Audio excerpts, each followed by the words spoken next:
در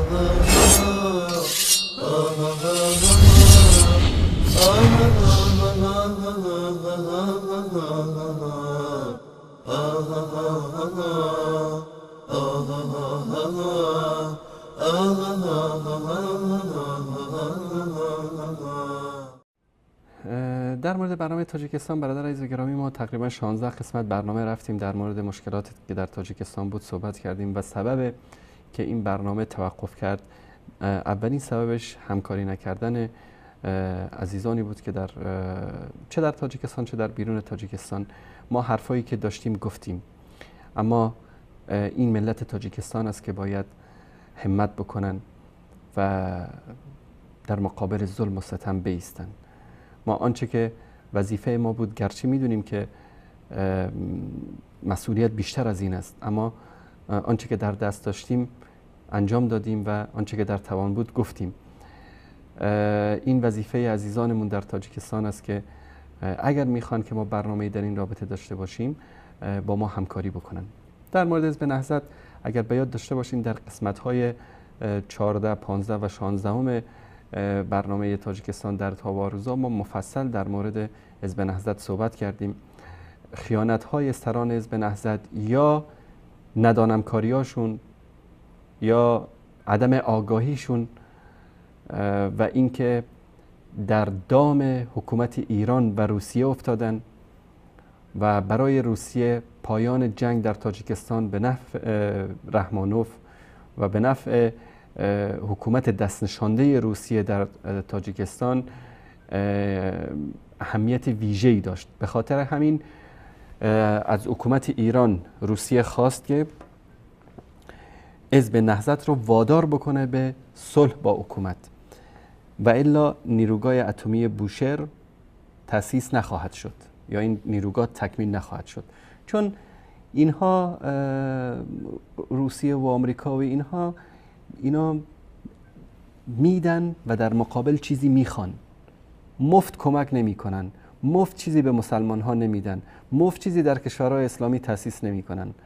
اگر اومدن کارخونه‌ای ساختن، خیابانی ساختن، تونلی ساختن و بیمارستان و مدرسه‌ای یا دانشگاهی رو تأسیس کردن، هدف دارن، به خاطر اهدافشون، به خاطر دلسوزی امت اسلامی این کارو نمیکنن.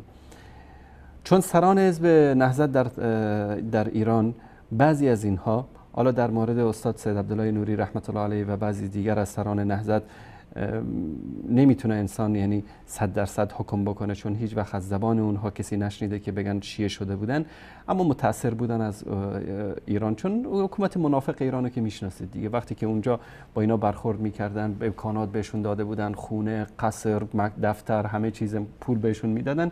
بعضی از اینها که علنا شیعه شدن مثل ایشان قیام الدین و بعضی از اینها که معروف هستن و همه ملت تاجیکستان اینا رو میشناسن. المهم حزب نهضت دانسته یا ندانسته در دام ایران سقوط کرد و وقتی که لشکر حزب نهضت در آستانه دوشنبه قرار داشت و حکومت دستنشانده روس در تاجیکستان داشت آخرین نفسهای خودش رو میکشید، اونا رو وادار کردن به پیمان صلحی که بر علیه اسلام و مسلمین و نهضت و ملت تاجیکستان امضا شد و همه اون افراد نظامی که داشتن در حکومت جا داده شد و بعد از اونم اینا رو تصفیه کردن.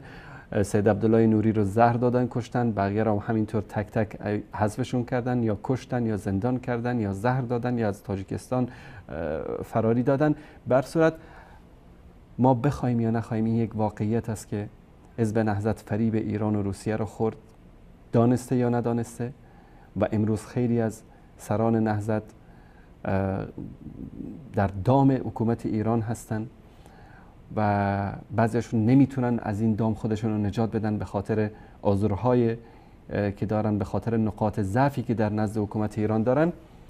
و این روش حکومت ایران و اطلاعات ایران است، چه با اهل سنت در داخل چه در خارج، و بعضی از ملاها و مولویها و مولاناها و داملاها و اینایی که در تاجیکستان و افغانستان میبینیم که به نفع حکومت ایران کار میکنن و سر صدا میکنن، چه در شورای اخوت چه بیرون از اون.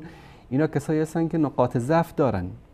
بعضیشون حتی فیلم های ثبت شده از اینها هست در نزد حکومت ایران و به اینا میگه که یا برای ما کار بکنید یا این فیلم ها رو نشر میکنیم و این بیچارا مجبورن که دارن امروز به نفع ایران کار میکنن، چون که میدونن که چه بلایی سرشون میاد اگر که رد بکنن امر بادارانشون در ایران رو.